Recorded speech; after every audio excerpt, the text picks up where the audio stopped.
Bonjour Thomas, bonjour tout le monde. Il s'appelle Michel Jacques Chasseuil et ce Français de 75 ans possède la plus belle cave à vin du monde. Plus de 40 000 bouteilles, tous les plus grands millésimes, par caisse de 6 magnum de préférence, avec des pépites comme un riche pour 78. La bouteille la plus chère du marché, je vous dis pas le prix, mais c'est le patrimoine total de Philippe Poutou. Et je ne dis pas ça par hasard, puisque quand Michel Jacques a commencé sa collection, lui aussi était ouvrier, il était chaudronnier. Ah ouais. Parce qu'avant, le vin, ça ne coûtait pas si cher. En 1982, une bouteille de Pétrus, c'était 240 francs.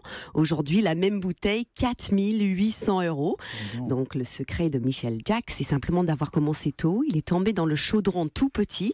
Sauf que sa potion magique, à lui, c'est du mouton Rothschild. Et que contrairement à Obélix, de temps en temps, il a le droit d'en boire une toute petite goutte. Bah, il se fait plaisir quand même, Michel Jacques. Ouais, le truc le plus rare dans sa collection, c'est pas le château d'Yquem, c'est le Beaujolais 2016.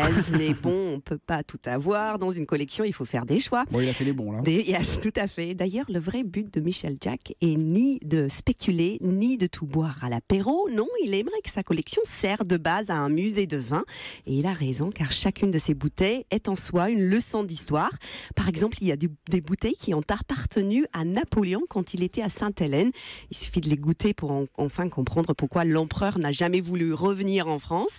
Il était trop bien pour quitter son île, alors que moi j'ai goûté du vin anglais et j'ai quitté la mienne. Est-ce qu'il a d'autres bouteilles historiques? Il possède un Armagnac de 32, mais pas de 1932, ni de 1832, ni 32 avant Jésus, quoique on s'en rapproche, car ce flacon date de 1732. Un Armagnac de 1732. Exactement, à ce niveau d'ancienneté, il faut avoir confiance dans sa cave. Ouais.